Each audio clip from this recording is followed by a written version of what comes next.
ask us to close our eyes for a moment, to have a moment of silence for those who was gunned down over the last several years in this city. So on behalf of Quaker City Alumni Chapter of Delta Sigma Theta, I would like to take the opportunity to say thank you. Thank you for coming, thank you for joining us, and thank you for being a call of action to put them Jawns down.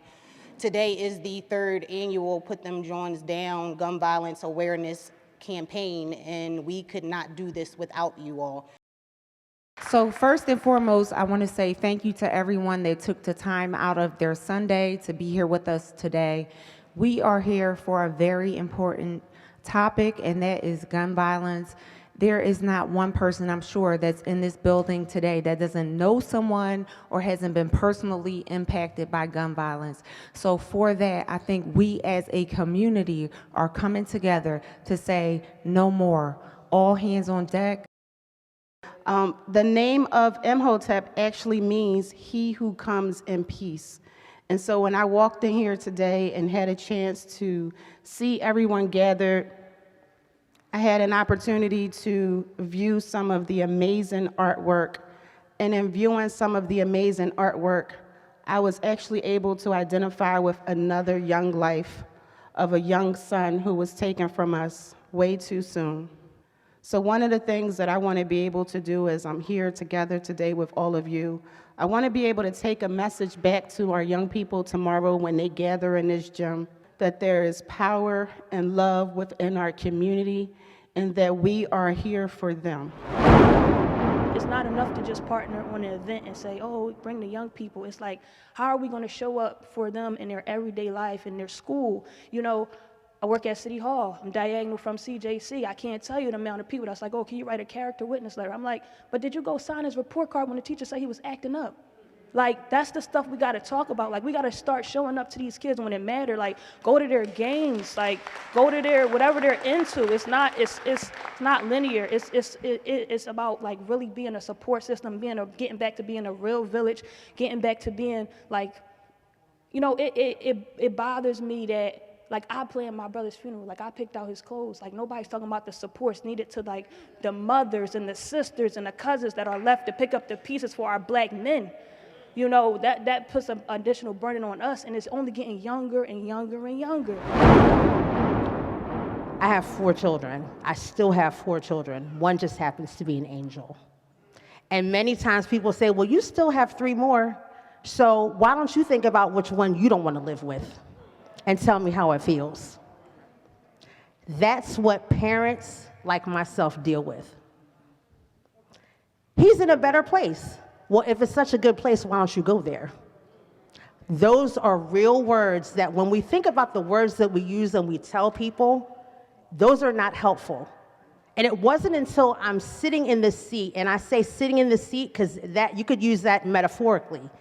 You could say sitting in the seat as a parent who lost a child. You could say sitting in a seat at a funeral, because everybody knows what the first row is. And many of the funeral directors can attest to this, because that is the hardest seat to sit in. You could even say sitting in a seat at a trial, where you have to look at the perpetrator who took the life of your child, your parent, your nephew, your niece, your aunt, your uncle, your cousin. I want to thank you for this opportunity, and we are actually standing on behalf of the National Funeral Directors and Morticians Association, District 1. I believe it was King George VI that said the highest distinction is service to others. The funeral service profession is built upon service, and I can say without fear of contradiction that none of us came into the profession of service to say we want to serve victims of violent crimes. So we stand here today thanking the ladies of Delta Sigma Theta Sorority for spearheading this event, standing with you saying that we don't want to funeralize those who have lost their lives to victims of violent crime. All right. Also, I'll close with this. He said, be brief. Booker T. Washington said, if we are one, our cause is one. If we are to succeed, we must help each other. We're here to help you. Thank you. Good afternoon, everyone. I'm Donna. This is my son, 26 years old, forever 26. He came into Philly with a group of friends.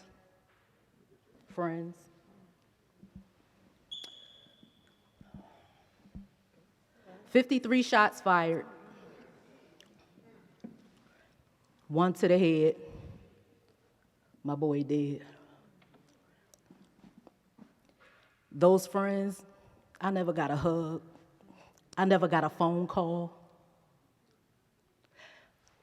I raised them boys. They called me mom. I called them son. They sat at my table, all of that. Forever changed. I could tell you I'm not okay, and I'm okay with not being okay. Dominique Amani Oglesby was murdered March 18, 2018. She was not my daughter. She was like my little sister. Her mother is Danielle Oglesby. She's one of my best friends, and I love her. Dom was 23.